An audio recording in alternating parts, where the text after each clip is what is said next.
Welcome back, everybody, to This Is My Bourbon Podcast. I am your host, Perry, and with me, for the first time ever, as a co-host of This Is My Bourbon Podcast, it is the one, the only, Kyle Weipert. How's it going, everybody? Good to be here. Hi, buddy. Welcome to the show. I got a co-host again. This is crazy. We're doing it, baby. We're doing it. It's happening. It's really happening. It's finally here. We're streaming on twitch.tv/mybourbonpod on this Saturday night. Shy Guy said, good luck, Kyle. Perry is a tyrant of a boss, I know. If I'm ever considered a boss in this role, I'm doing something wrong. Nah, you're the boss. Yeah, sure. Whatever. But it's just first and foremost good to have somebody opposite me again. I'll say that much. And we introduced you a couple weeks ago as the co-host of the show. Moving forward in the capacity in which you are able to, and we'll talk about that again, just for people who are not familiar with what that's going to look like for Kyle here in just a bit. But before we get to that, though, we kick off every episode with a segment known as Flying Blind, wherein I either try something I haven't had in a while, or I get blinded with a pour, just depending on what the the episode looks like. And having a co-host kind of makes Flying Blind easier to be blinded with something. And sure enough, Kyle has blinded me with a sample of something. And on Twitch right now, it's flipped, so it looks like, well, it's kind of hard to see exactly what it looks like. That is written on here. It's actually in my handwriting because Kyle returned my sample bottles that I gave him a couple weeks ago when we recorded with Chad. But it does say FB on it, which stands for Flying Blind. And I'm going to go ahead and pour this up. I'm going to pour one too, but I'm going to disappear for half a second. First blood? I mean, it could mean first blood. It could also mean Facebook, potentially. You know, who's to say? So I'm going to get this poured up. Kyle's pouring it for himself, which if you're a video viewer, you're not seeing at the moment. But I am. I don't know where this is going. I will say that much. And that's the point. That's the whole point. So, that's how a blind pour works, folks. In fact, we don't.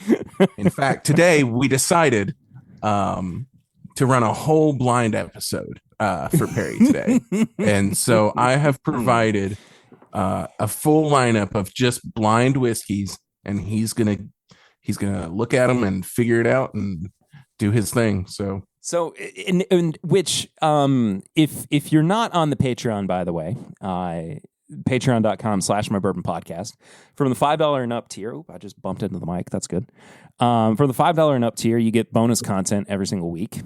And we have a bonus episode that comes out every Monday. And this week's bonus episode was a show called Samply Irresistible. And Kyle also blinded me on that Samply Irresistible. And as Kyle put it, my proofometer is quite broken. And if you want to hear what happened during that, go subscribe and listen to my inability to accurately proof out. You'll definitely want to check it out. It's pretty amazing. Not just one of the pours. Both of them. It was both. It was a very athletic feat that you did. So everybody go check that out. I'm serious. I almost have to try to fail as spectacularly as I did, you know. It was impressive.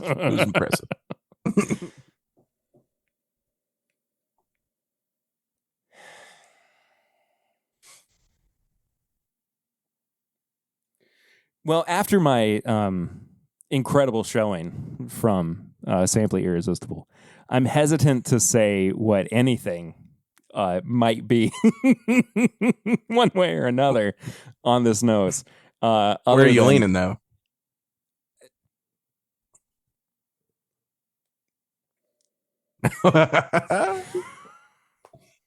I'm nervous. Got him shaking in his boots, boys. Okay, here. I'm going to allow what Shy Guy said here because it was held for review. Okay, I know what that first sample smells like. Mm-hmm. And I'm going to be honest with you. I think it smells kind of around the same proof point, if not slightly higher. Okay.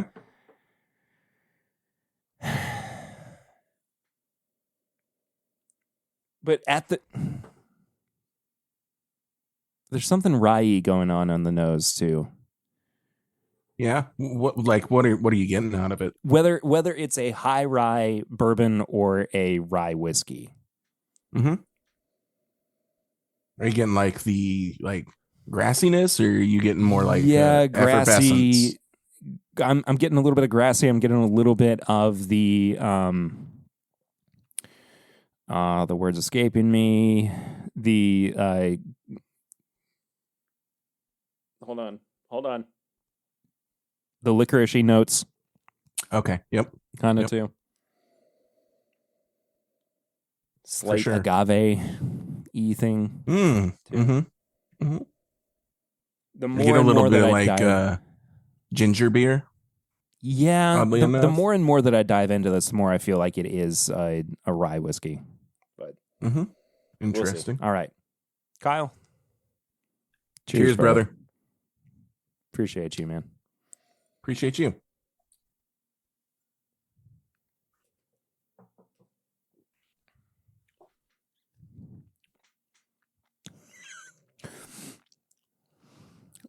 Okay.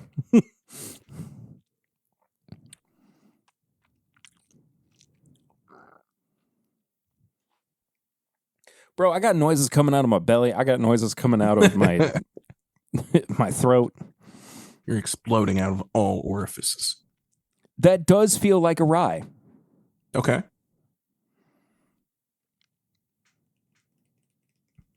I could see that. What parts are standing out to you on that? What do you think? The front end of the palate is really spiking for me. Totally. I get like a prickly sharpness on the front of the tongue. Yeah. That I typically associate with rye. So I find that interesting for sure.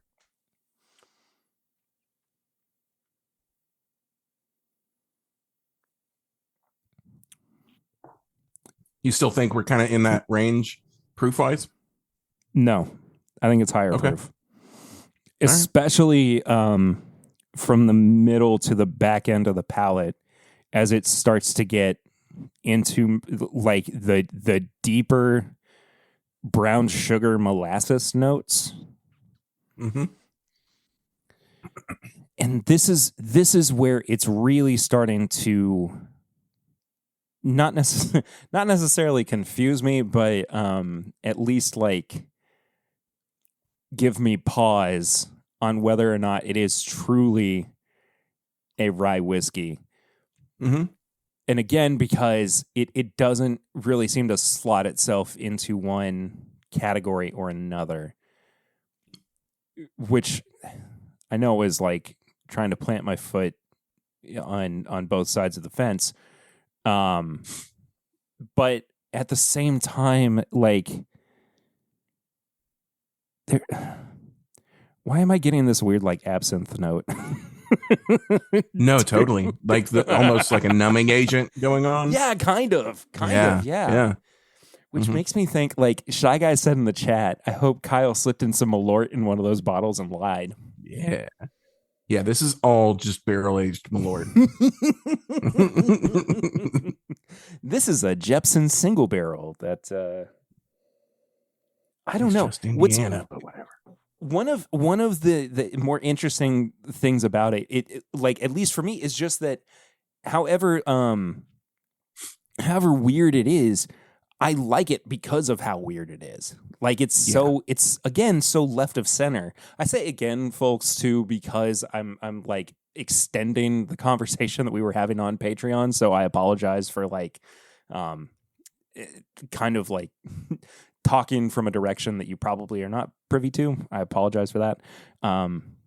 But it does just feel like it's not A, it's not what I was expecting, and B, at least from the nose to the palate, it doesn't exactly line up. It is slightly disjointed. Mm-hmm. I think the one main thing that carries over is like this sawdusty quality. I think that carries over from the nose over to the palate. Yeah. But I don't think like the nose necessarily gives you warning of what's going to happen on the palate. Right.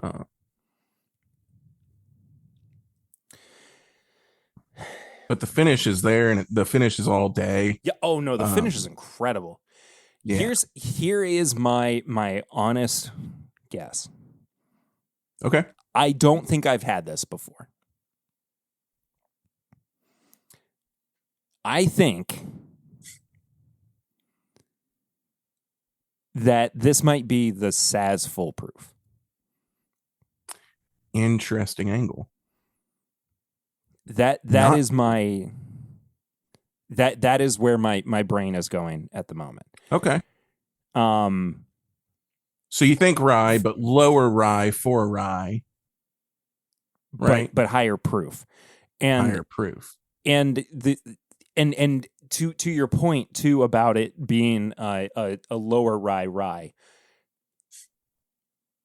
What is hitting me about this right now is that it's not kind of like the through line that I've had is that it's not the most like intensive rye whiskey, even though it does hit some of these like hyper intensive notes in some cases.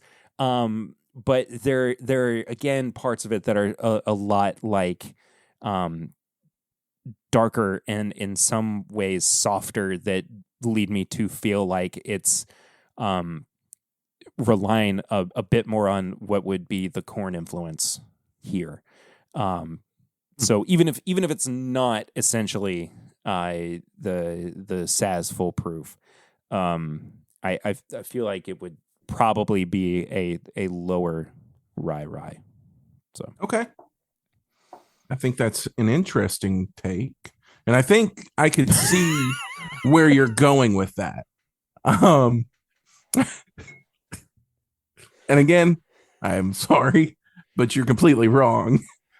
We are leaning into only rye. It is 100% rye. It is this year's Balboa rye from New Riff, 100 proof, made with rare heirloom Balboa rye grain, exclusively grown for New Riff distilling. It is 95% Balboa rye, 5% malted rye. This is why I've never done well in Matt Madness. Well, we're going to develop that. That's what we're doing today. Oh, okay, cool. Well, kind of.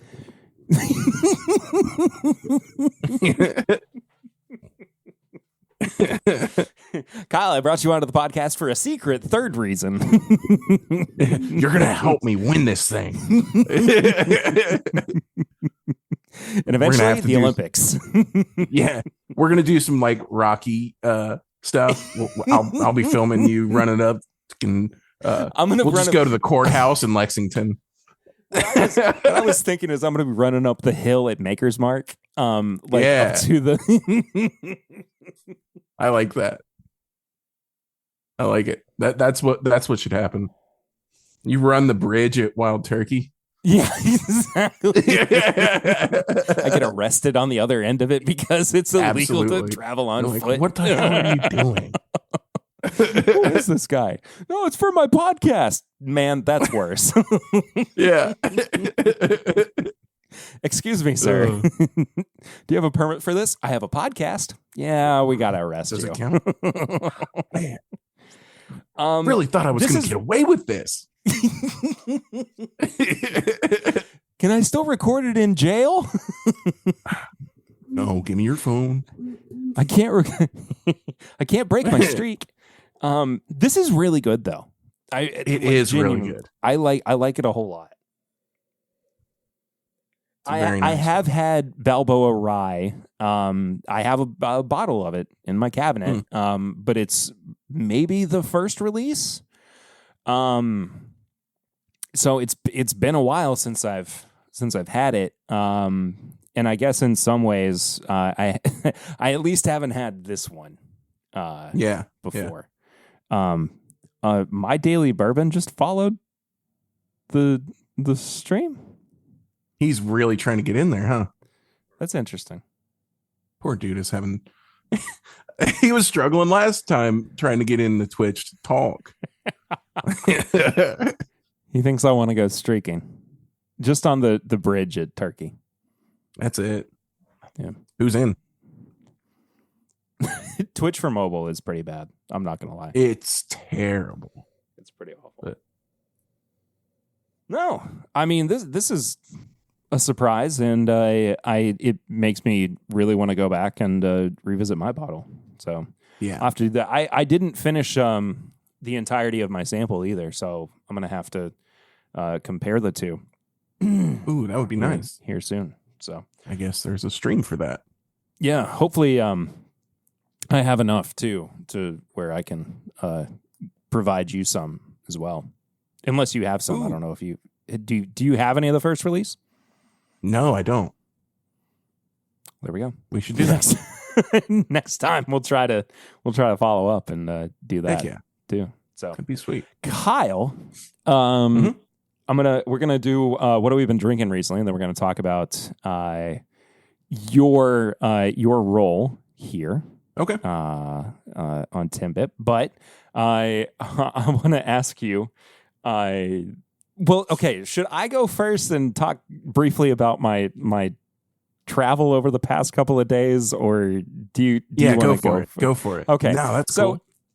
So here's the first thing. The first thing is, I'm not going to go fully in depth into everything that I've been drinking over the past couple of days because I actually recorded what is going to wind up being excuse me, a bonus episode of the podcast, or just kind of a bonus video, whatever, that is somewhat of a like travel vlog in some ways, where I discuss what happened to me on my way through TSA, leaving Lexington, and I pour all of the airplane bottles that I bought in the Lexington Airport bourbon shop.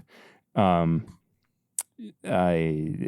be on the lookout for that. Should be out fairly soon. But I flew. I don't think I talked about this in the video. I flew Delta, which I don't think I've ever flown Delta before, and I had Woodford on the flight, just run of the mill Woodford.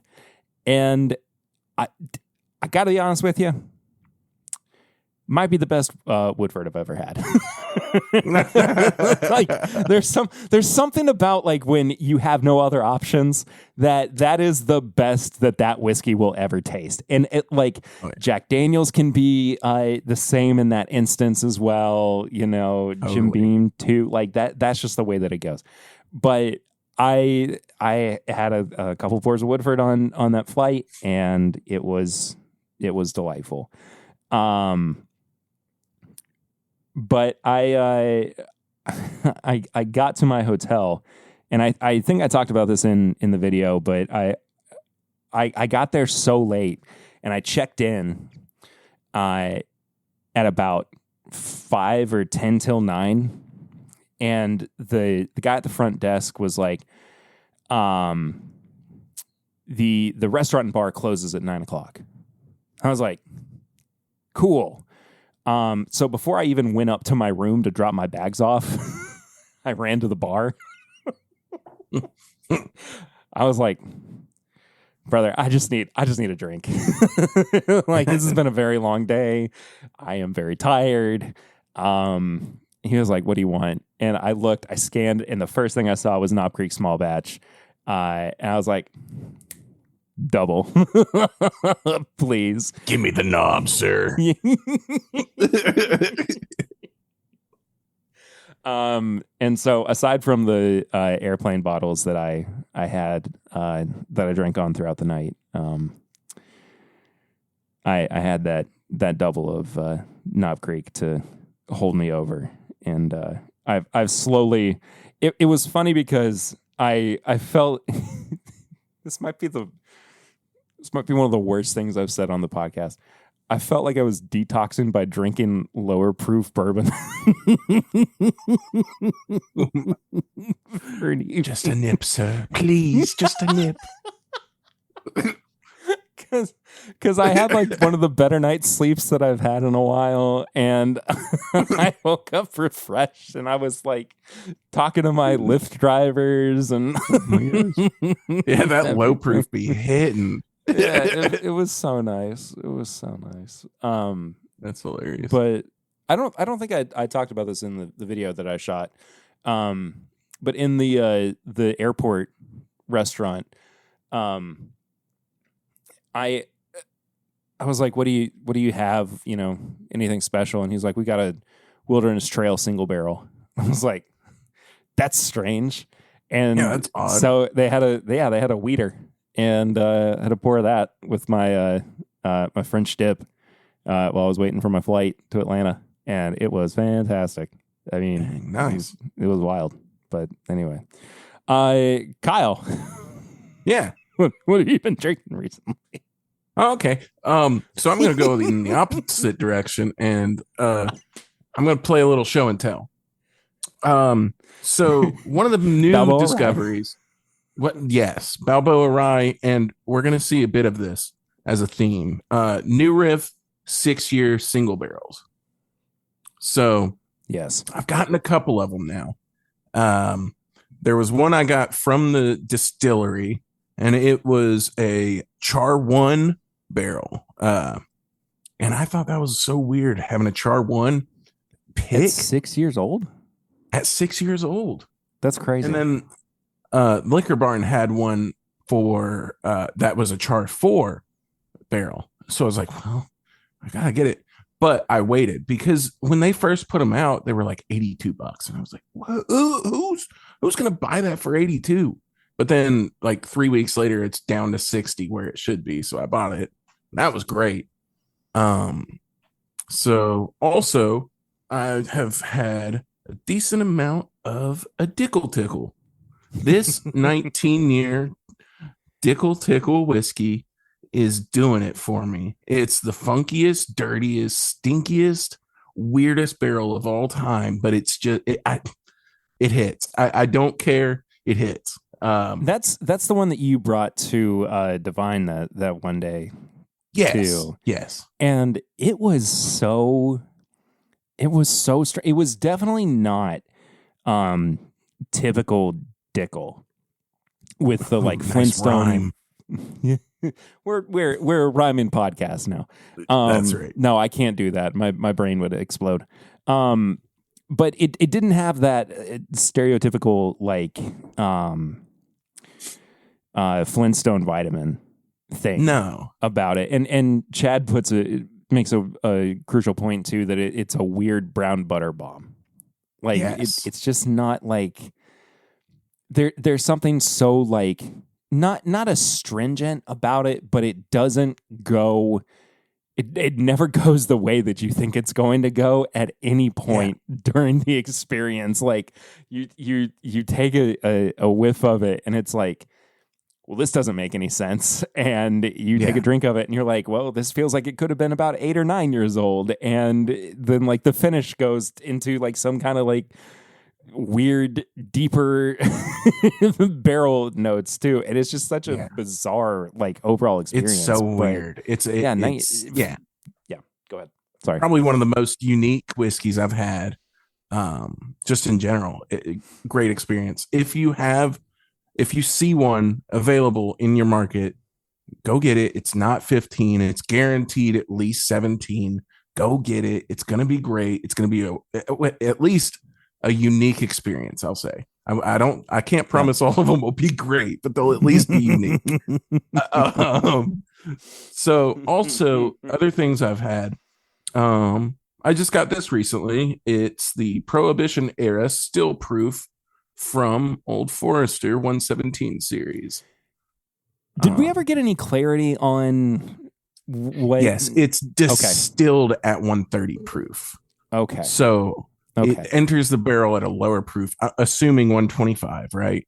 But it's distilled at 130. So I was confused by the press release combined with the story because it was they didn't align, but based on the bottle, they distilled it at 130. So what we were referencing is that on a live stream, maybe about a month and a half ago, maybe I don't even remember the exact timeline, but we were talking about the press release for this, and Kyle was in the chat, and he brought up how unclear it was that this was the what was it? What was the actual name of it? I'm sorry, the Prohibition era still proof. Yeah. And we couldn't figure out whether or not it had gone into the barrel at 130 or whether that's what it came off of the still at. And so we went back and forth for a while about it. Yeah. And it's nice to finally have an answer. Yeah, because I was like, if it's going in the barrel at 130, that's not technically bourbon. But yeah. We figured it out. We're good. Yeah. It's all good. We are. And the last thing that I've had this week was the Jack Daniel's single barrel proof. And I was actually gifted this bottle by good old Original Recipe from It's Bourbon Night. Oh, so, thank you, Mr. Chadlin. Really appreciate that. Chadlin. Oh, dude. I like that. He's going to love that. Yeah. Great. Well, not to retread old ground, but I did want to touch on a couple of things that some people might have missed on the first episode that you were on a couple of weeks ago, which was, first of all, introducing you first and foremost. And giving you the chance to talk about your bourbon journey, and also kind of discussing with folks what your role will be here on the show, because it will be slightly different from what past co-hosts have been with Timbip, but not so much in a way that people are going to feel like you are absent, I suppose. So, Kyle, first of all, I just want to say, I'm so happy that you're a part of the show. I'm super pumped to be here, man. Yeah, it's just nice, as I said at the top of the episode, to have somebody again that I can welcome in as a co-host on the podcast. I spent the past however long at this point mulling over even whether or not I wanted to have somebody as a co-host on the show, and there were some folks who spoke up and said that they started listening because of the camaraderie that was built between myself and having somebody opposite me on a mic. And it just made sense to, first of all, ask you if you wanted to join, because we had developed a friendship over the past couple of years. And I really appreciate and respect your knowledge and your breadth of appreciation for bourbon and whiskey, and the conversation that not only you can and will bring to the show, but that you kind of already have by just participating in something like the live streams, you know, in the past while you've been in chat too. Yeah, and I'm kind of hoping to bring that aspect to this on like a weekly basis in a face-to-face manner. And yeah, with we won't maybe always a do little bit over less Zoom. troll. Yeah, right. Totally. A little bit less trolling is an interesting take there. A little bit. Okay. A little bit. Yeah.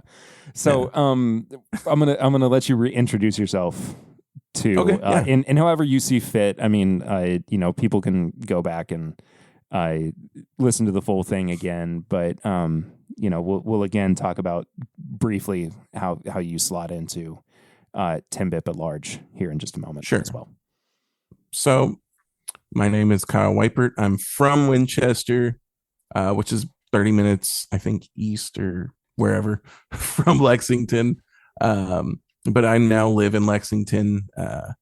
And I guess I was, I don't know. I got into bourbon at age 21. I had never had any alcohol whatsoever before then. But then I went to Heaven Hill. I tried some whiskey and for the first time, and it all connected all at once. So that's where I'm coming from.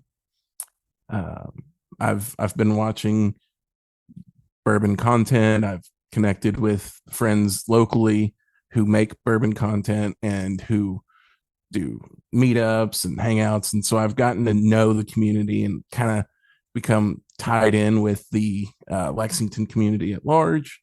And so over the years, me, Perry, and now like the Chads have all kind of linked up, and we're just like, it was kind of like a natural progression for me and I suppose Perry to do this. So it may seem random for some of you, but it kind of seemed very natural for us. So I'm very excited to step in. Well, it's funny because I think with any, you know, content creator, the impetus itself is random, you know, like in any true capacity, unless you're a nepo baby, you don't just show up and you know are welcomed outright, you know.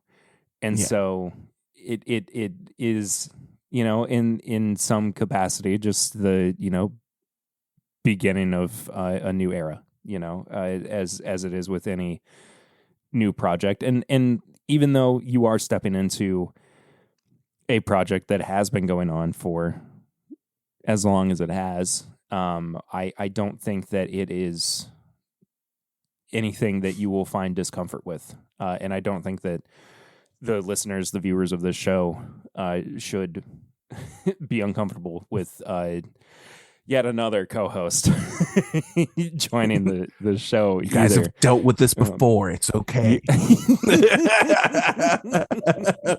It's fine. It's totally fine. You got another new dad, kids. I'm real sorry, but this one's going to stick around. I promise.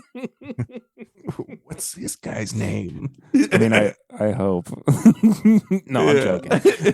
But on that note, though, when I asked you to join the show, you said yes, and the yes but was contingent upon your work situation, right? And that work situation is basically just because of travel. That's right. I'll be traveling to Canada a ton in the next 2.5, 3 years, actually, unfortunately. I've got a trip to Japan most likely at the end of February/March. So there's that.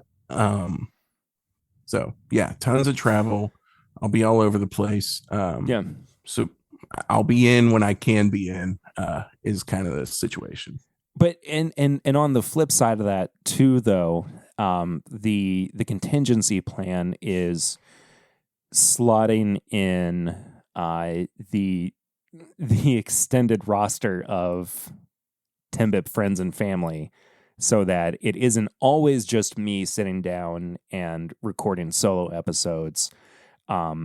Because even though I do have that muscle memory now that I've developed over the past however many months, I do want to reinvigorate, the show with a cast of characters that will give people the excitement that they had for the show when it started in 2017, as they found a love for it in its heyday, and just try to, not necessarily recapture the magic, because I don't think that's anything that you can ever do.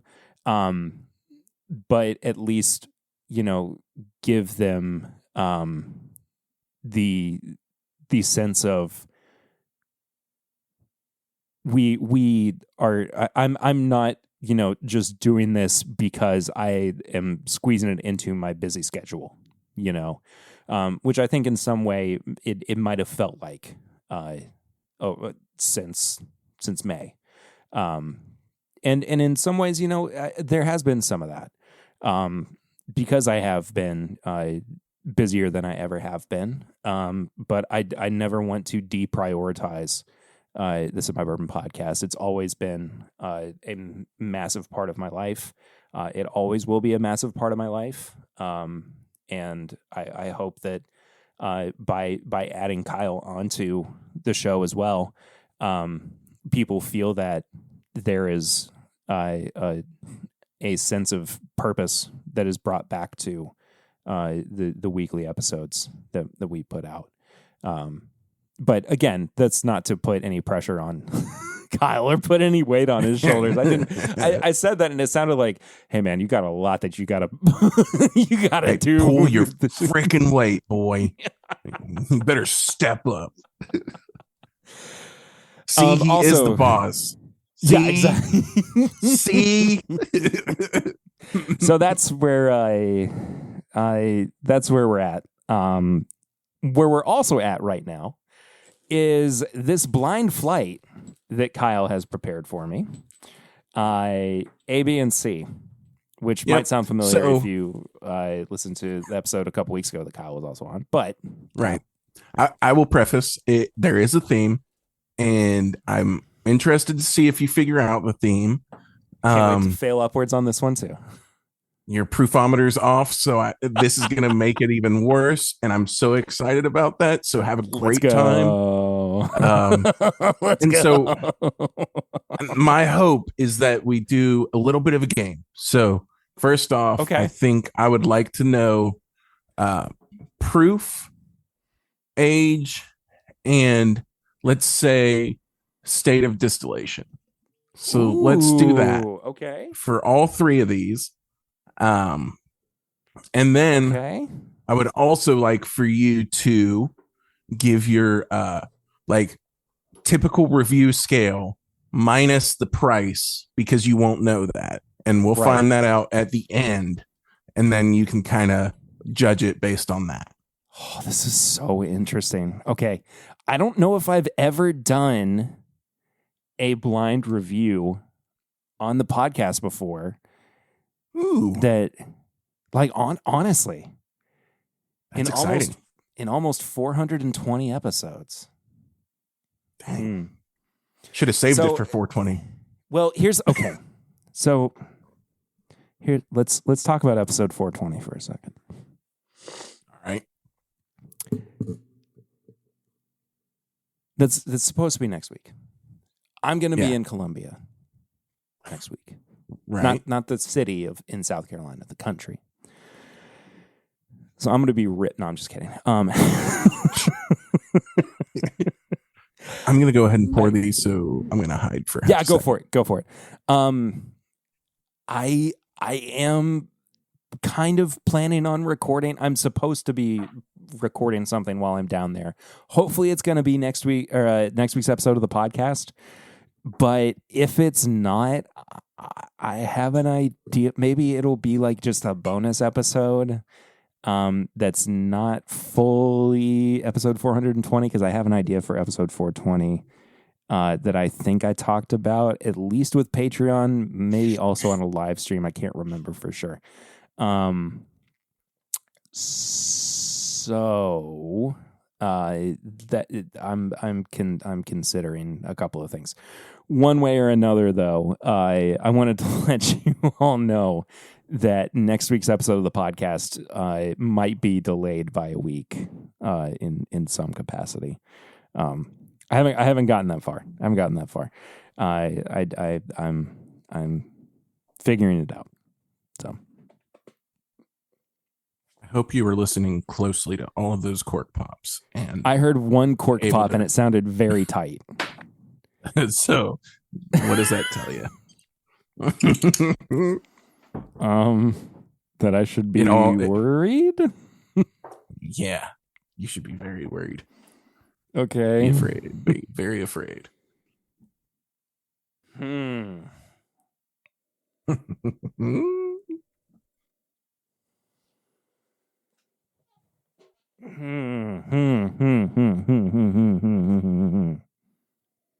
What's it doing to you?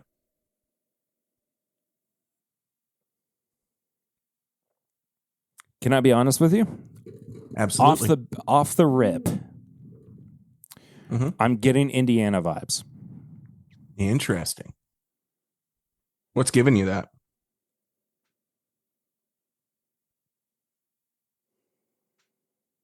There is a metallic and also slightly like meaty note. Ooh, I do get the meaty note. Yeah. Yeah. I tend to get a lot of metal from MGP. That's my first impression. I don't know if that's necessarily the case.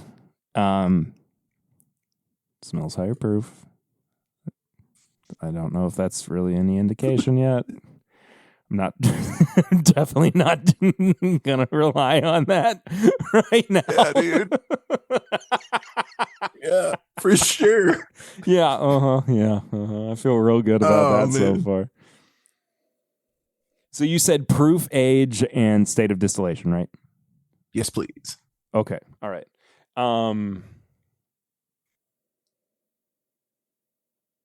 And if you end up confident enough, you can bottle guess or throw a distillery out there if you want to, but you don't have to. Yeah, because I've done so great. Well, I guess Patreon I did do great would think you did. Yeah, I did do Yeah, just fine with the distillery on Patreon. You're right. All right. that's right. Cheers, brother. Cheers, man. Happy first official co-host episode. Thanks, bud. You're welcome. Thanks, man.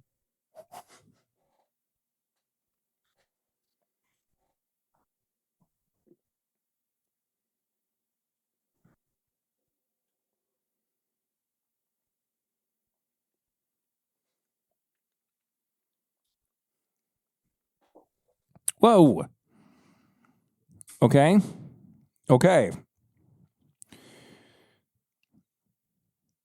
Not feeling as MGP-ish as I was before. I got a huge peanut butter note about halfway through the palate. Not like it was a peanut, like a chocolate peanut butter cup, but not Reese's. Okay. I like who is it? Someone else makes like those generic small, like kind of maybe even towards like Trader Joe's. Ooh, okay. Yeah. All right. I can see that.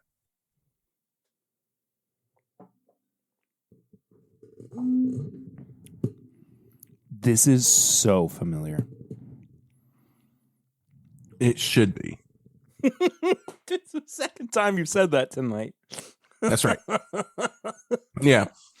So in some ways, I guess it should be. Yeah. Okay. You should be familiar with all three that we have here in some form or fashion. Maybe not in the form that it's in, but you've had versions of this. Of all three. So yeah. Okay, so what do you think of sample one? Proof, age, and state of distillation. So, I would say, I mean, it has given me a lot of Beam vibes. Okay. I'm going to say roughly 9 to 10 years. Okay. I mean, I want to say the 120-ish proof range just in terms of like a Knob Creek single barrel. But it feels a little bit higher, so it kind of is sending me in that like Knob Creek single barrel cast strength realm. If I had to nail something down in this case. Sure, I get you. That's where I am at the moment. Okay. So you're saying, I mean, I said it feels very Kentucky, familiar. right? It is I would say it's Kentucky. Okay. Especially once I got into the palate, it felt less and less Indiana-y. So for sure. I get that completely. All right. Sample B. Do you want to review it now, or do you want to review after all samples? We can review after all the samples. I feel I would rather go ahead and review it now. Okay. Because it's fresh, and I'm worried that it would get lost the longer that I let it sit. Sure. So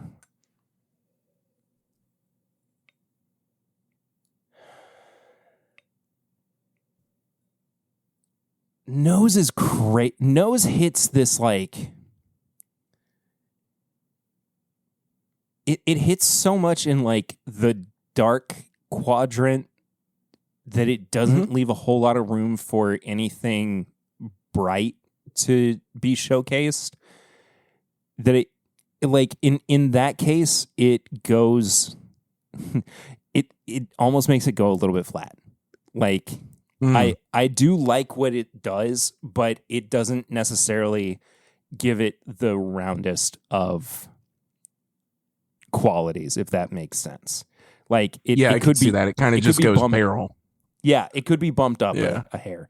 That being said, though, I mean, there's a little bit of like personal preference that goes into this. I am going to give it a 3 because I do think it's really good. Palate, though. I'm gonna track your ratings so that. Please do. Yeah. The palate is a 4. I think that is where it starts to really brighten up. Even though there are some of the darker tannic qualities, it does become a lot more expressive. It does really start to introduce a little bit of florality, a little bit of citrusiness, to make up words, while still maintaining the like darker end of the spectrum that was there on the nose. I think the finish is. Oh, sorry. Did I say 4? I meant to say 4. You did. Okay, cool. I think the finish drops off just slightly from the palate. I think it's about equal, but might teeter a little bit more towards the ethanol kind of sharpness.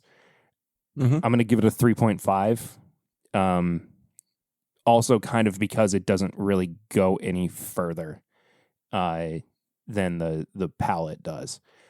Sure. Just it's still really good, but it just could have been elevated even further, I suppose. So I can see that. That is fair. What's that put me at Right so on. far? 10.5? So that puts you at, let's see, 10.5. Yeah. Okay, cool. All right. Yeah. So, sample B. Sample B. Venus. You ever broke your penis? Oh, man. Multiple times.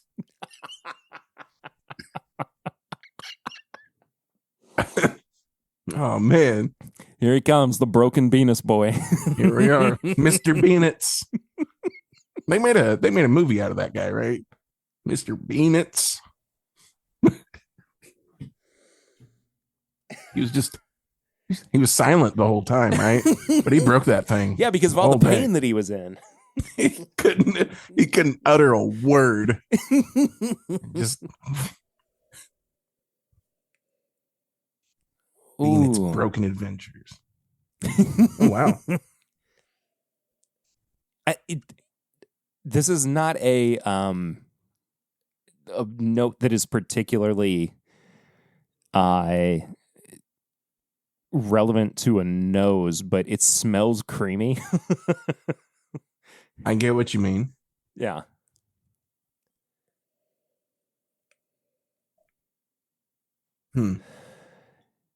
There is a like a fresh baked apple pie thing. Totally. Yeah. Going on the nose. So it's like fresh baked apple pie. Also, like green apple Jolly Ranchers. Yes. So if, yes, like, for sure. Both of those happening at the same time. I think what you probably have learned about my palate in general, or about just my general olfactory senses, is that I tend to lean more towards like identifying darker notes for some reason. I do like if it's a very bright note, it pops out to me. But like dark notes are not only what I identify the most, but it's also what I gravitate towards. Totally. More often than not. I don't know why that is, but that is it's where my palate, my senses lean towards for some reason. I get that. Okay.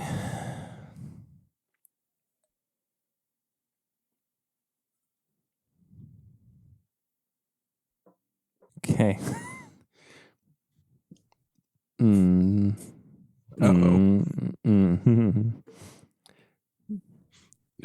Can I? Uh-oh.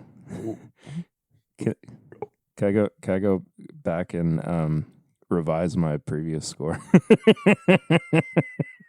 Yeah. What? Because if I gave that one a 4, where am I supposed to go with this one? Ooh. Oh, you're that into it. Interesting. I mean, that was the first sip. Like that was the first sip. I'm not trying to lead you anyway. I didn't mean to do it that way. No, of course. I also, but, I mean, I do feel like I like it a fair bit better than I do the first one. At least on the palate. I'm a little iffy on the nose. I think the nose has this weird like green quality to it that is kind of turning me a bit. It's not, I mean, it's not overall bad, but there is just this one little hint where I'm a little sus. I could see that. I can understand that. I think the front end of the palate takes some getting used to. I think midway through is really where it starts to round itself out. Yeah. And the finish goes Well, really, I mean, about the same as the mid palate. I can see it going a slight bit darker. Yeah, I take that back. And a little richer, like I feel a little richer. I do get like the molassesy notes are what I'm kind of finishing with here. I agree. Yeah. So. Oh, this is so weird. And there is a theme.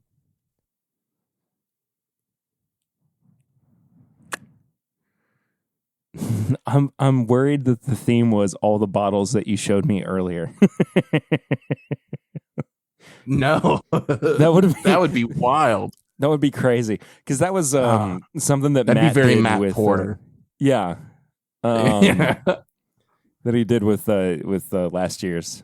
I remember that Matt Madness. That was wild. Yeah, Okay. Am I good? Yes, I'm good. I'm probably thinking way too hard. His brain is frozen and he is turning into mush. I'm trying to hone in on what the theme might be.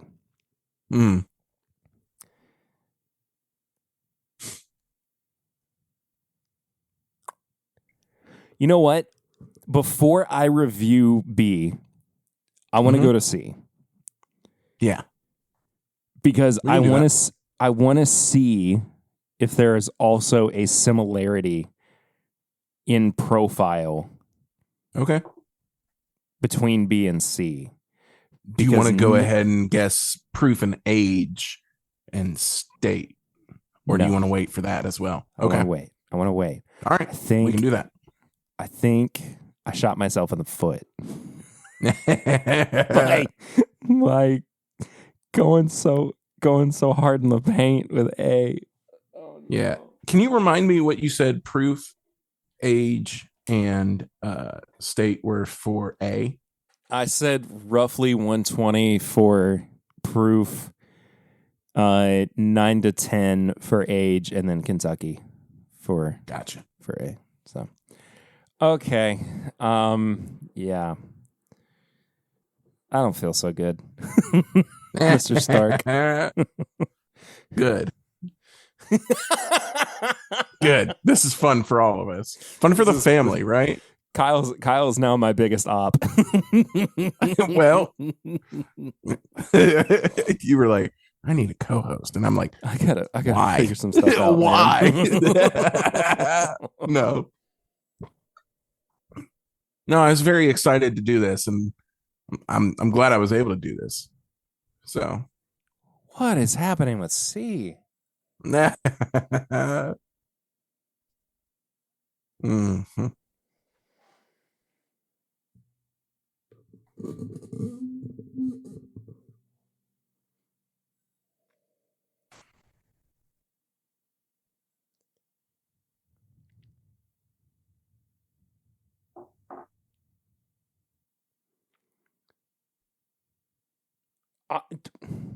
What?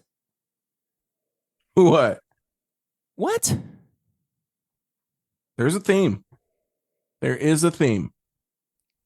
Do you know? Okay, where my brain goes immediately is the what was it called? It was a Parker's. It was the 13 and 15 year double barreled heavy char. Yeah, something like that.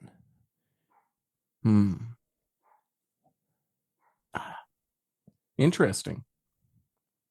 It's very barrel forward on the nose. See? Yeah. Which I like. I mean, barrel. I started going very Trump. Barrel forward. I like it. Barrel forward. I like it a lot. I think a lot of folks don't. A lot of folks. They talk down about it. It feels like there's a lot of barrel on the palate as well. I am really struggling with the theme now that I hit sample C. What is this? Man. What is happening? There's a theme here. You've said that. That's right. So this might be a layup. But you don't want one? No. All right, we'll hold off. No hints. Yes, sir. No politic here. All right. Respect. A feels like the outlier. Okay. B and Interesting. C feel like every time you say interesting, it throws me so much further off. I'm so sorry. No, it's fine. No. Speak your mind, King. Slay, girl. Speak your You truth, got this. slay. Girl. Nails emoji. B and C feel almost direct slay. B and C feel almost directly related.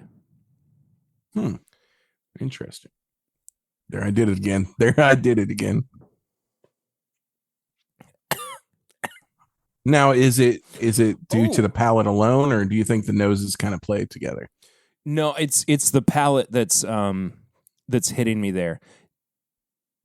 But that being said, though, excuse me, I did just get a banana note on C that I wasn't getting previously. Okay.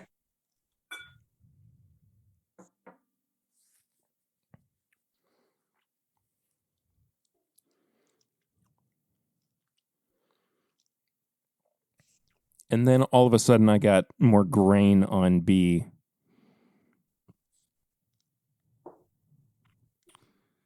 That I wasn't getting prior either.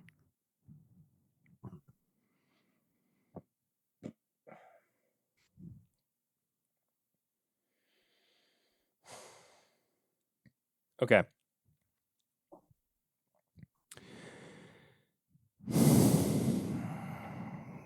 B feels like high proof younger bourbon. Okay. I'm torn between Indiana and Kentucky. Mm-hmm. But I'm gonna go 4-year 120.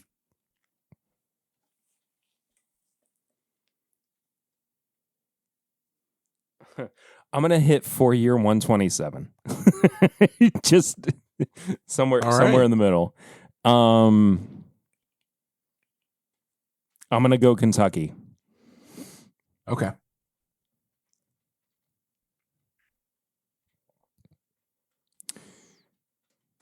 C. There's the nose is what's really throwing me off more than anything. Sure.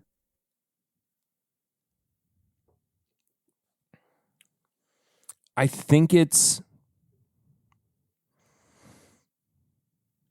I mean, this has nothing to do with the prompt. Part of me says it might be double barreled.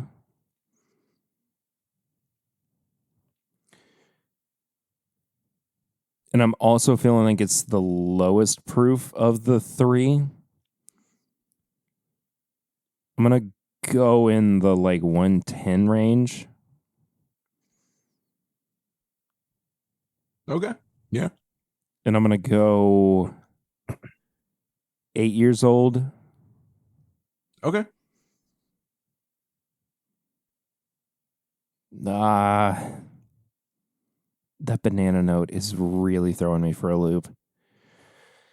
What would that tell you it is then? I mean, off first instinct. I mean, Brown Foreman is where I'm really leaning with Okay, it. so more Brown Foreman than what you would say like Tennessee. Well, I get the banana note. I mean, when I say Brown Foreman, Jack Daniels also falls under that. Oh, I see. Okay. You know I what I thought you were leaning specifically. Okay. Yeah. I see what you're saying. But I do also want to lean. I'm just going to go Tennessee. I feel like it's doing me a disservice not to go Tennessee. So I'm like tense. I'm tense from this. Okay, all right. Now we got to review them. Yeah, let me do my nose palette finish, and then I guess price later.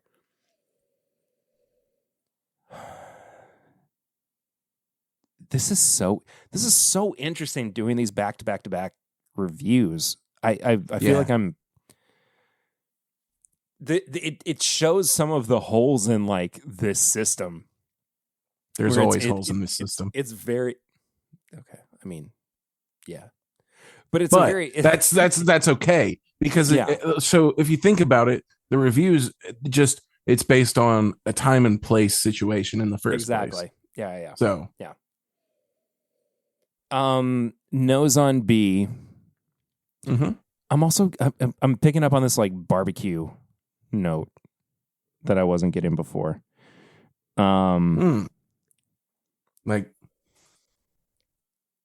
the wood like or no, like a vinegar based barbecue sauce. Oh, Carolina barbecue sauce. Yeah. Huh. All right. It's so different. I was about to say I could smell like applewood. I could see that. Yeah, I definitely have that like smokiness to it as well. I really like the nose. It's in such a different place from where I would normally land. It feels a little crafty too. I'm going to go 3.5 on the nose.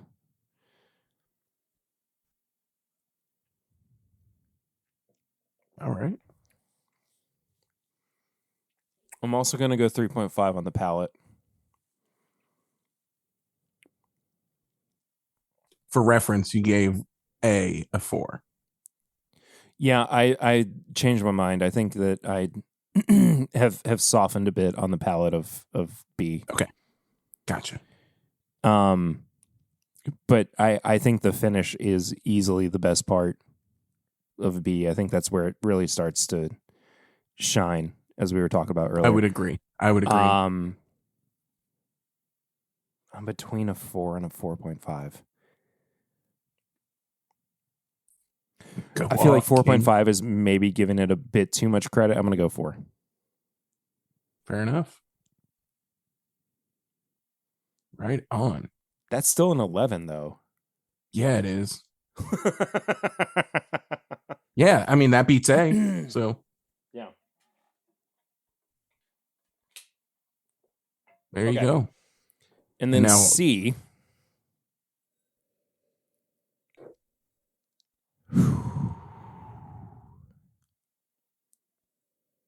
Hold on. Yep.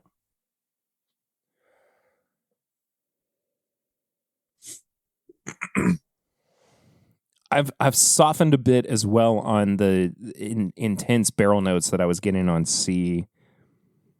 On the nose initially, it's really starting.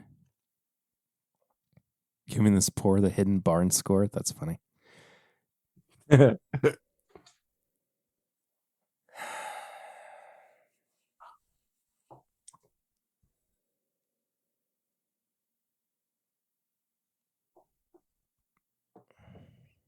It's got this like white grape note on the nose.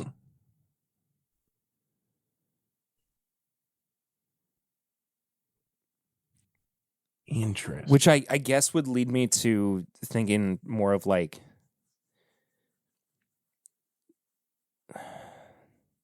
I do get kind of like a Sauvignon Blanc like Yeah, it's very strange. It's crazy. I would have never gotten that if you hadn't said something. So do with that as you will. But I mean, I don't think it's finished. okay. I just think it's a weird, like, I think it's a weird barrel. I think whether it's the seasoning or the toasting or what have you, I just think the barrel was treated particularly. So you think this is a single barrel? Maybe. Okay. Because it doesn't feel batched. Interesting.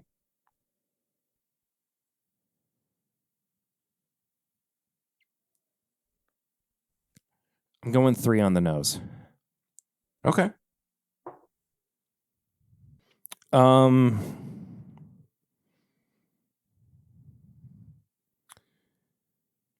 Ooh, the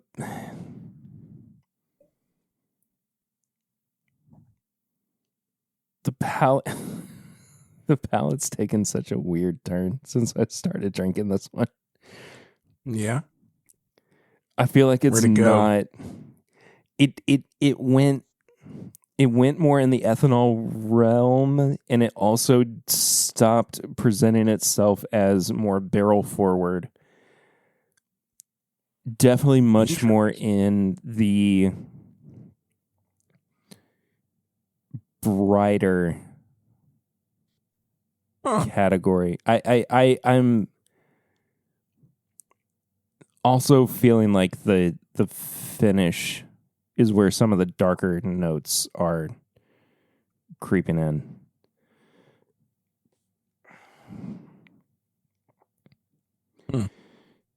Okay.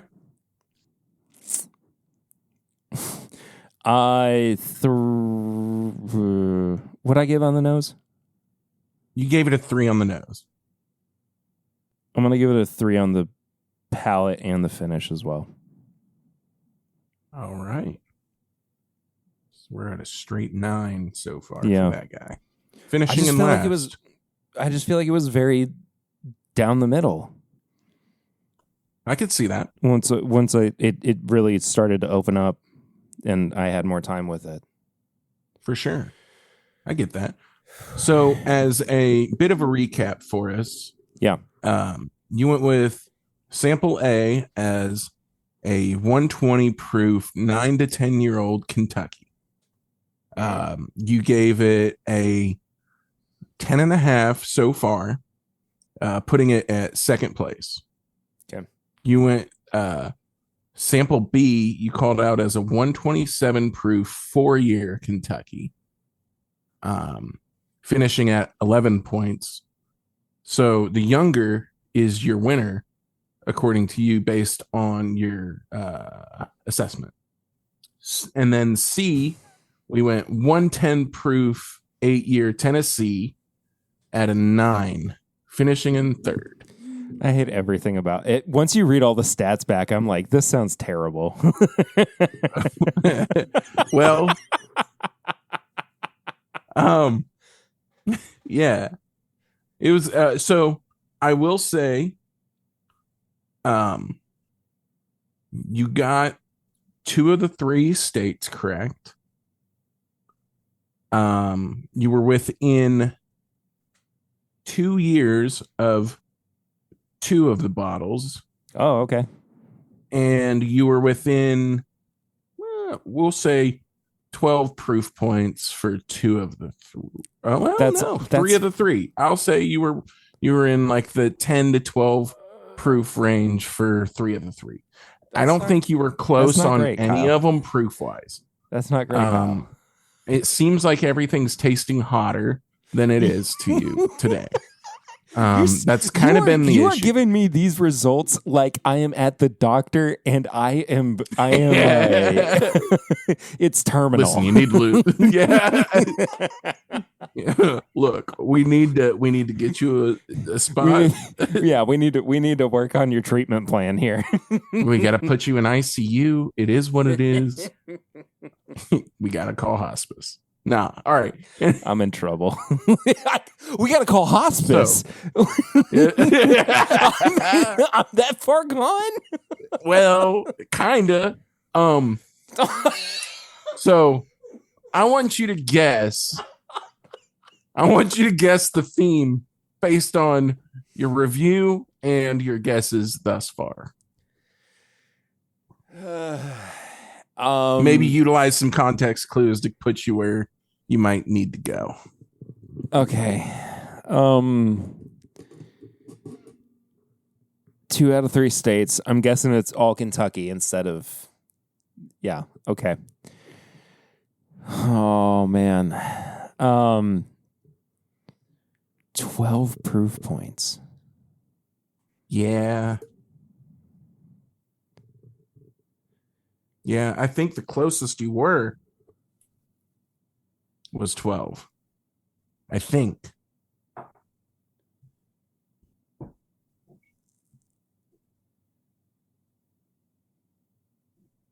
No, 10. The closest you were was 10. So your proofometer's just been off. These are thank you. But these are all varying proof points though. Like they're not all the same. They are. Yes, correct. Okay. Correct. That makes me feel a little bit I better. think so. Your range compared to one another is correct. I would say you noticed the lowest proof and you noticed the highest proof correctly, and you noticed the middle proof correctly. The numbers are just off.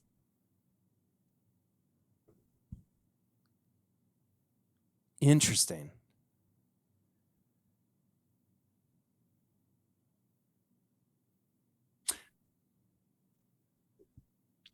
Do you have any other guesses for a theme outside of it being a Kentucky? Hold on. Wait. What? Where are you going? Was it all the same distillery? No, it wasn't. Oh, okay. Because for a second I thought it was all the Hardin's Creek releases from last year. Okay, I could see how you. Whoa! No. Oh, okay. Yeah. Were they all single barrels? No, only one of the 3 was. And only due to the nature of its release. Interesting.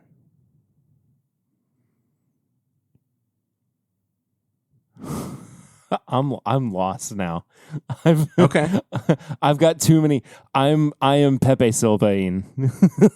Right. At this point. I'm gonna have to do a couple things, and I regret to inform you that none of these were bourbon. What? Now, do you have a guess? No. All right. Wait, what do you mean none of them? What? None of them were bourbons. Not a single one was a bourbon.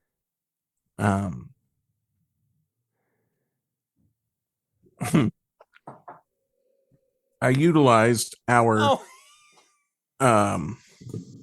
first pour of the episode to give you a key that it was all going to be rye.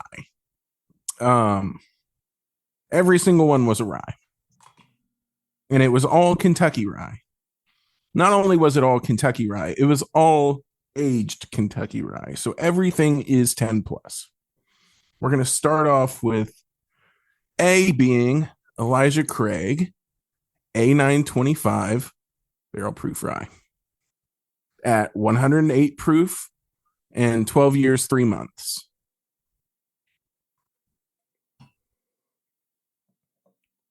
That is SRP, I think $75. So That's a 4 on the price for me there. Yeah, crazy.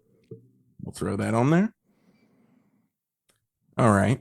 So sample B, coming in at 12 years old, cask strength at 117 proof, from the Jim Beam Distillery, Old Overholt 12 cask strength. That is like $120 MSRP, I think. We'll have to look that up. But that's what I got it at Total Wine for. That was your 4-year Kentucky 127 proof. And then to finish things off, our single barrel coming in at 92.8 proof, 10 years old. It is Michter's 10 Rye.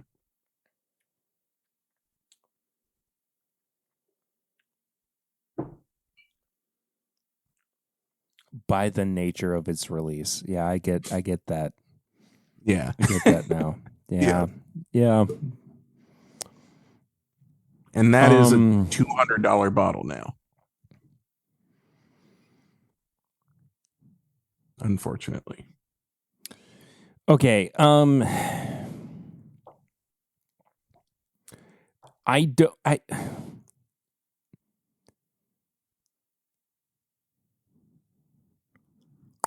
That's crazy. I mean, so they are all low rye whiskeys. Yeah, so saying that so here's my conundrum with the Overholt. Mm-hmm. Saying that a 12-year rye drinks like a 4-year rye is but it was your favorite. It was. But is it worth, what'd you say, $120? I think it's 120 MSRP. I think. I may be wrong. The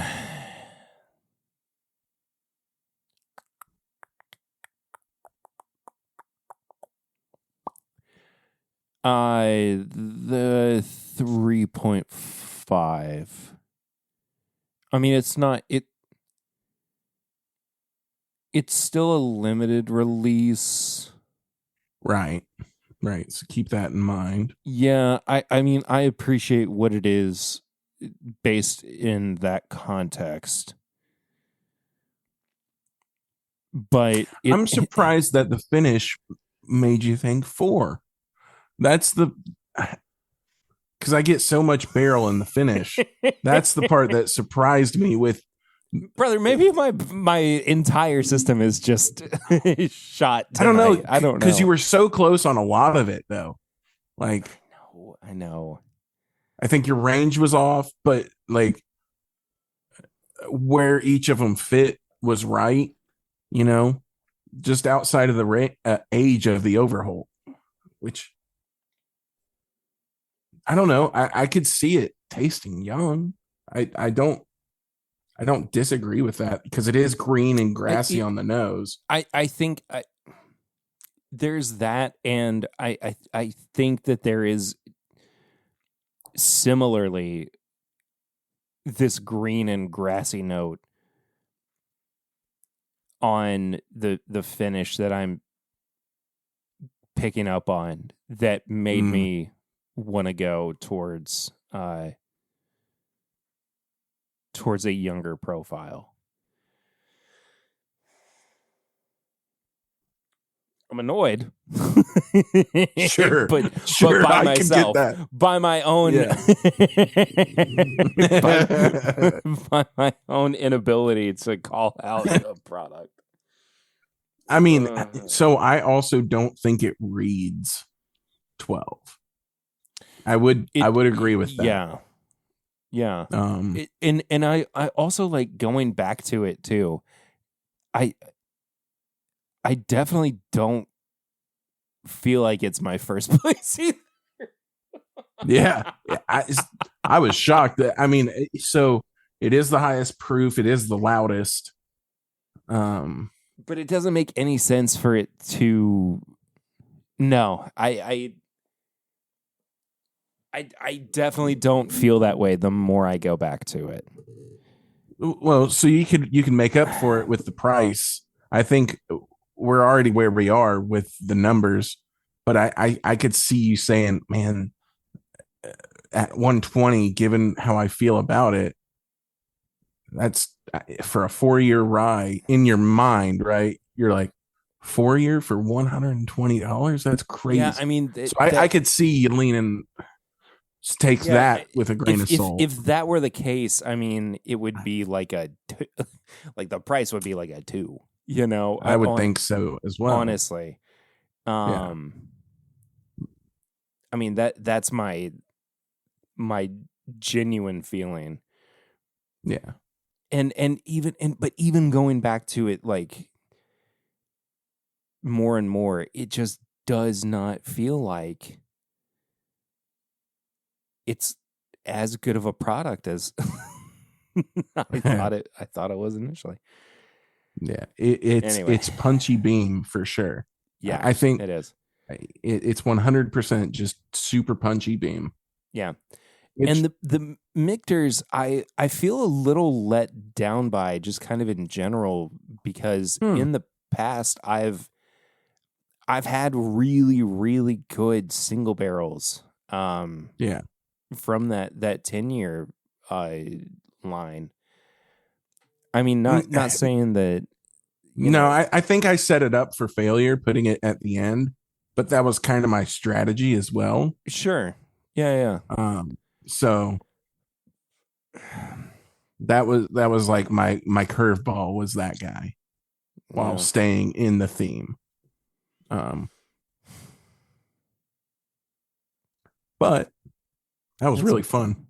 That was fun. I feel emasculated. No, I don't. That's fine. No, that was awesome. That was a good time. That was that was a really good time. You know. I didn't give a score on the price for the Michters. Would you say it was MSRP? I think it's 200 now. I think it's crept up to 200. It was like 170 for the longest time. I think it's crept up to 2. I think. Let me look. Oh, Chad said 220. Ooh, dang. For a 10-year rye? That's a 2. It's got to be. Yeah. Yeah, 2. Yeah. I mean, it's so and the reason behind it, for me at least, is that if the variability in quality is that high, you can't gamble that much on whether or not you're gonna get a good single barrel. I mean, it just doesn't make any sense to me. I'm gonna write down all your totals real quick. Yeah. I honestly, like, the Elijah Craig still feels like the winner to me, even though it wasn't it wasn't outside winner of price. I think at the end it is. Once I tally everything up, it looks like it is. Yeah. So coming in third place actually would be Michter's 10 rye. Okay. Coming in second would be the Overholt 12. And then first place would be the Elijah Craig barrel proof rye. And the points were the Michter's 10 rye got 11 points. The Old Overholt 12 got 13 points. And then the Elijah Craig barrel proof rye got 14.5 points today. Okay. And I mean, 14 to 15 is usually when I'm like, you should pick this up if you see it. I mean, 13 is typically like where I'm going, it's somewhat questionable, just depends on, if you align with my tasting notes or my my palate in general. But And in this case, I would say blind that matches up perfectly, honestly. yeah. Because I would say the Elijah Craig Barrel Proof Rye is worth picking up, mostly. Yeah. And it shows within the points that the price matters here. Yeah. Price matters so much 100%. that it pushed it to the edge. Yeah. So I think that's something to think about and consider. It's unfortunate that even it's not even to say that it's average, because it's not average, but something that I feel like doesn't, push it above being the most spectacular of ryes. I mean, the price can make or break, value can make or break a bottle any day of the week. Yeah, totally. But absolutely. I mean, I should do way more blind reviews. Way more blind reviews. It's the most honest way to go about it. Yeah. Okay. Well, that was really interesting. I really appreciated that, Kyle. Thank you for, of course, definitely throwing me off of my game there. Well, thank you for being willing to play my game. That was a really good time. And Matt, if you're watching this is why you should be on Matt Madness.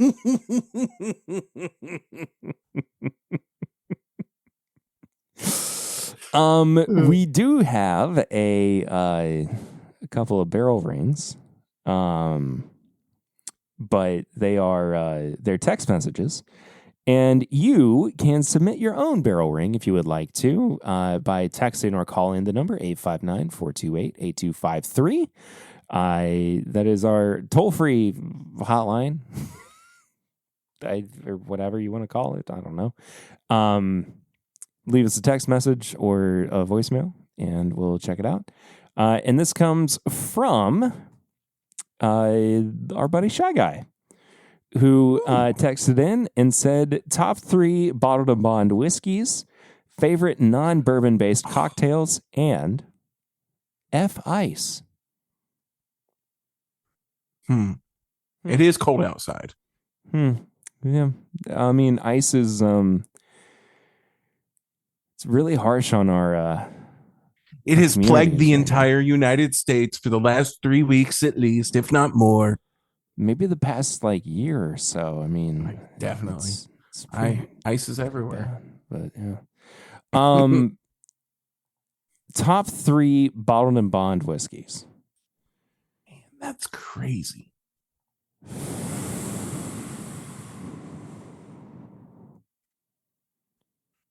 Oh man, that's a tough one. I'm gonna sound real stupid and tatery. Well, maybe not. I'm gonna sound like a minute boy because I'm going to say Henry McKenna 10 because it's a 10-year bottled and bond single barrel product. It's got to be in there. When it's great, it's freaking great. So the variance sucks, but when it's great, it's great. So I'm gonna throw it in there for that because hitters are hitters. Another bottled and bond that I would go with. E.H. Taylor feels like a cop out, so I don't think I'd go that way. I do like it, but I don't even think I feel that way about Taylor bottled and bond anymore. Yeah, fair. It's just it's good every now and then, just kind of as a reminder of what I enjoyed back when I first started getting into bourbon. It's still a very solid pour, but it's not like a top tier bottled and bond. It's something that I'm like, yeah, I'll come back to this every now and then. I enjoy this for what it is, but yeah, I feel that. Yeah. You know what I was going to throw in there, but I can't because it's not bonded and it makes me so mad that it's not. New Riff 8. Oh, I thought it was, but it's not. That makes me so upset. I hate that. Yeah. Dang. That's such a good question. I love that question. Dang, I could just say everything Head and Hill because they have so much freaking bottled and bond stuff. Dude, yeah. Let me go shelf hunting really quick. This feels like a pause for the internet type shit. I'll go ahead and start talking about mine. Kyle's dragging his cord with him so he can still hear me. I'm gonna echo the McKenna, because McKenna is so unbelievably good. And I've had so many bottles over the years where it's been like, I need to hoard this and make sure that I save this for as long as I possibly can. What was the one I thought about? What a bad situation. What a bad situation. I also think McKenna Bottled and Bond was the first Bottled and Bond that I really fell in love with, too. Yeah. Like, it felt special, and it felt like I had unveiled a secret in the industry. And, yes, we were eating so good for so long, and then it got ripped away from us. I know. It just was so unfortunate. I'm the same way as you. I don't want to keep saying Heaven Hill.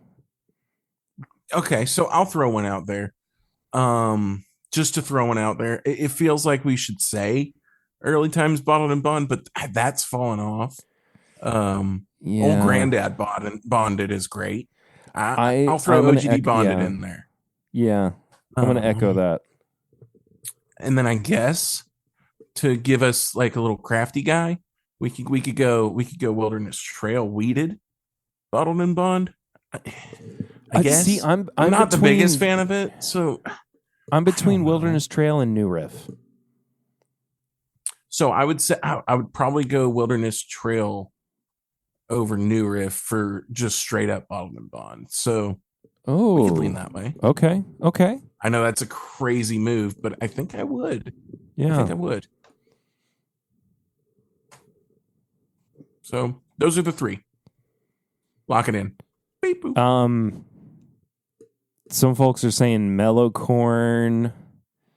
Yeah, totally. I respect that. Oh, Jack Daniels Bonded? I completely forgot about Jack Daniels. Good thought about JD Bonded. Oh, okay. Yeah, I mean, to break up the Kentucky-ness, let's throw that in there. I'll pull the. I love Jack Daniels Bonded. Yeah, I do too. Yeah. Totally. I actually really like mellow corn, not just as like a meme. Like it's fun to pour every now and then. Okay. All right. Favorite non-bourbon based cocktails? Oh, margarita. Yeah, for sure. Gin and tonic. Either that or good mojito, like a really good mojito. Yeah. Dude. Where do you my wife is texting me. This can't be good. Where do you fall in the gin and tonic, the bee's knees kind of realm too? I'd probably go bee's knees over gin and tonic. Well, no, gin and tonic. Yeah, that's where I'd go. Hold on, just do you go exclusively dry? Do you go London Dry exclusively for your gin and tonics? Typically yes, but it doesn't have to be. I just kind of whatever's available. We just discovered I think it's a Total Wine exclusive brand that's an Irish gin. That's actually really good. Yeah. It makes a fantastic gin and tonic. Kyle, we're moving on to Yes, sir. Hot Takes. A segment of the show where we gripe about things that have been bugging us recently. But do you have anything that's been grinding your gears as of late? Yes. Okay. You don't want 20-year. No, I'm just kidding. I'm kidding. No, I so all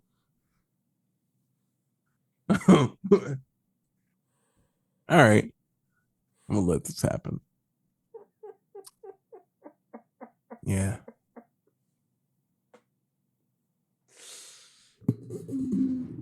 Yeah. Anyway. No, I do have a high proof hot take for you. Okay. And this is directed towards Perry specifically. Dog, it's like Eric never left. This happened every week for so long.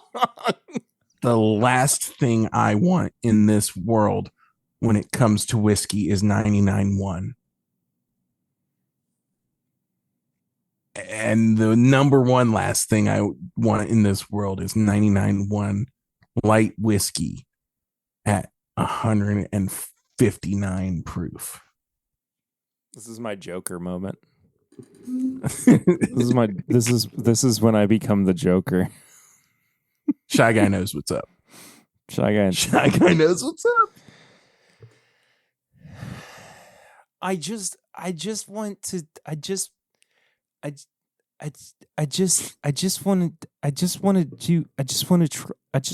try, okay? Did you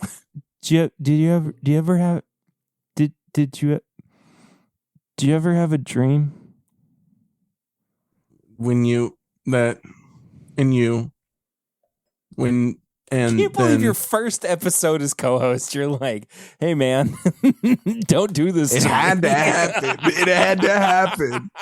I heard you say it in the last episode, and I'm like, the first thought I had was, no. You said I need to like have a whole episode of 99.1 digging into the 99.1. Okay, fine. It'll be on a solo episode or corn and light whiskey, and I was like, oh, dude, he's setting me up. He's setting me up to say I hate everything. So that's my high proof hot take. I knew it was coming. I love you so much. I love you too, brother.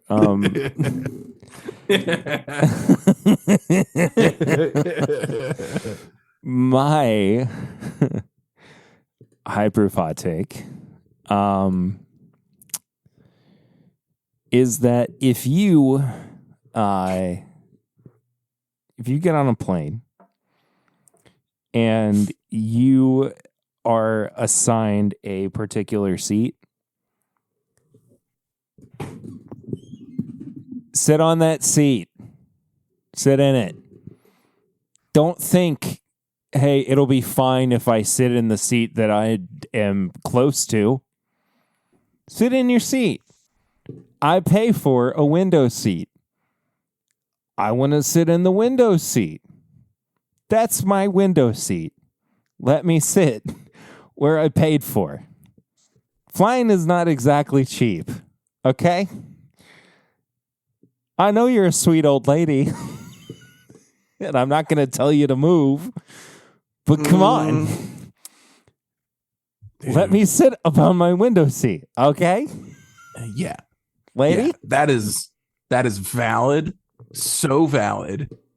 I feel like that is the highest proof hot take. I love that because the only thing you have to do is follow the rules. That's it. All you got to do is look at your ticket and do that. Just sit where it says you sit and accept it. It ain't that hard. Brother, I sat paid like extra to get the window. you should get the window. I was putting my bag in the overhead compartment, and the flight attendant goes, "Are you? Am I in your seat?" Because she was, helping me put my bag up and everything. And I was like, "No, I'm in. Insert seat here." And I said it loud enough so that the lady who was sitting in my seat could hear that she was in my seat. And she still didn't move. Dude. What am I supposed to do at that point? Like and so the entire flight, I'm like looking out the window, like trying to get a glance out the, like it just was it was so frustrating and it was so annoying. But that's the worst. Yeah, no, but tips and bits. Segment of the show where we recommend things we've been watching, reading, listening to, enjoying that we also think you might enjoy to enrich your life. Kyle. Okay, I'll go. What do you have to recommend? Yeah, sure. Why not? I'm going to throw you to the wolves. It's your first episode. Yeah. Okay. You know what? A couple months back, you reviewed this guy's thing. Bikey's Blue Corn, pretty sweet stuff. You know what? He has impeccable taste. We're out of Hyper's hot takes, Kyle. We're out of Hyper's hot takes. There's too much blue corn on the market. What are you doing, dude? No, I'm just kidding. I'm kidding. I like it. No, he's got a mega playlist that he puts all of his music on that he's listening to, and he has recommendations. I highly recommend you following Abandoned Bourbon and checking them out every, I think, Thursday or Friday. Especially if you're into like extreme metal music. Nice. He seems to be into that, but he's also into like every genre on earth. If you really check it out and you're into being open-minded, check it out. It's worth it. He posted a short video, a wonderfully edited video that included D'Angelo's Untitled. That had me feeling some sort of way of a charcuterie board that was featured at, I think it was, as soon as I started talking about this distillery, my brain shut off. Anyway, the place that makes Old St. Nick. Preservation, thank you. I wanted to say Plantation, and I was like, that's not... That's rum, and that's also canceled. What a week we've had. Anyway, and I commented on it. This is somewhat of a tips and bits that I think bourbon and olives are an amazing pairing. I eat olives and drink bourbon together. Now, do you have specific bourbons with the olives, or are you just like it varies? Bourbon neutral, olive neutral. Yeah. So you're not like I need a black olive and beam. Yeah. Or like a green olive and rye situation. Yeah, I mean, I'm willing to hone in on what the best pairing is, but I mean, I'm a bourbon and olive pairing agnostic, I guess. Like, I just, it makes me happy. There's something about the brininess of olives paired with, the broader sweetness of bourbon that tends to work for some reason. And have you done that with like an Islay Scotch? No, but I'm open to it. I bet that would be. Well, those would probably be two side-by-side equivalent, Yeah. I typically get a lot of brininess from a Scotch or like an Islay Scotch. So maybe not. Who's to say? Maybe I should shut my mouth. Maybe just throw me off the side of anyway. What a bad idea.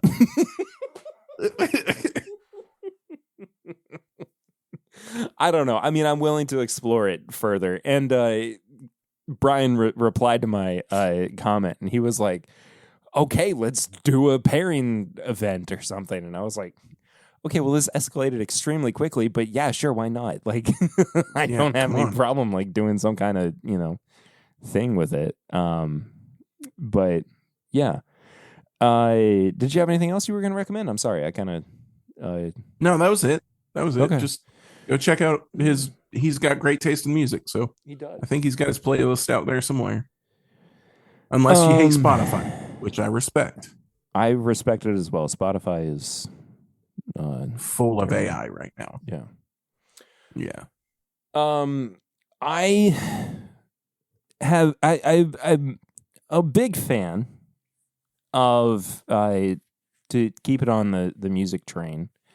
I'm a big fan of the website nugs.net, which I don't what?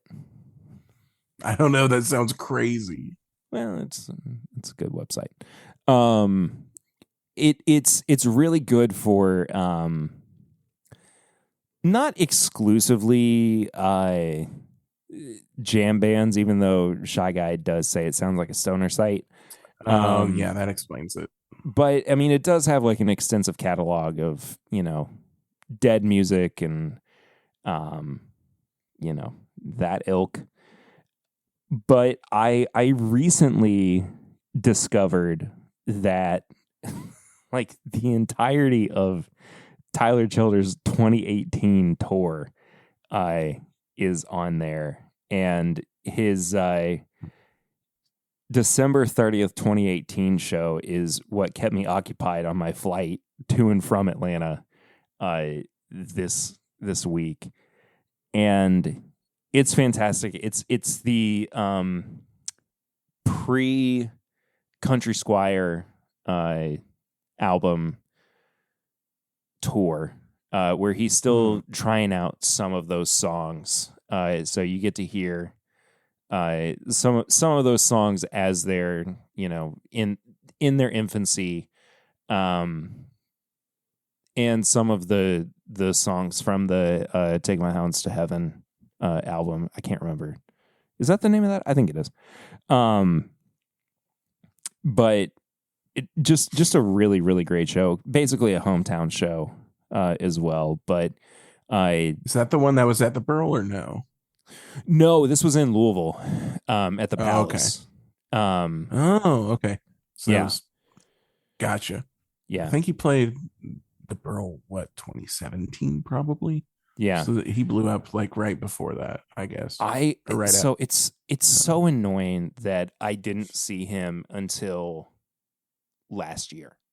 Like I'm such a big fan and I have followed him for so long, and it just never worked out that I was able to see him until, of all places, he was at Kroger Field. Right. And yeah. Yeah, I didn't see you at Owls, but I saw you at Kroger Field, bro. Yeah, exactly. Yeah, it happens. But like, and the funny thing is too, I know so many people who know him personally. Like my guitar teacher, from when I was growing up, is good buddies with him too, and I remember him being like, "You need to check out Tyler." And I was always like, I'll get around to it. Yeah. That's the struggle of local musicians, man.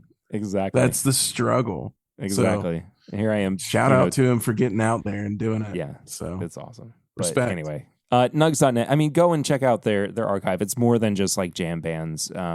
There's some shows from like even Willie Nelson that have creeped their way into that archive as well.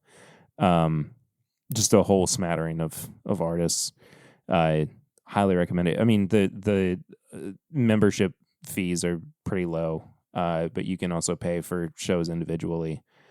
And you can get physical copies. You can get digital copies. It's cool. It's just a really nice little website. I like it. I appreciate it. Oh, yeah. Anyway, Kyle, that does it for this week's episode. I appreciate you, buddy. Like I said earlier, I don't know what next week's going to look like right now because I'm going to be in South America. Just give me the details, and I'll get into the website, or I'll get into your accounts, and I'll stream. I think this is a really great idea. Hear me out. I just go on there and I stream. Okay. What am I streaming? Who knows? But that's the whole time. No, I'm just kidding. I don't want to do that. That sounds great. It's a terrible idea. Yeah. No. It sounds like I'm definitely not going to get hit with the terms of service or anything, but that would never happen. No. Never. But this has been a really fun first episode with you as this was awesome. Co-host, brother. We asked you this before, but I'm going to ask you this again. Where can people find you on social media? You can find me on Instagram at Kyle Weipert, I think. Oh my God. Let me look at my own website or my own Instagram. Is it Kyle _ Weipert? It is Kyle _ Weipert. So go find me there. I'm useless. I don't post, but maybe I'll have to. And I think I'll be developing a whiskey specific account. Oh, cool. I need to. So let me try and figure out a name and all that other stuff because I'm uncreative, obviously. So we'll figure it out. It's fine. And I'll be on there.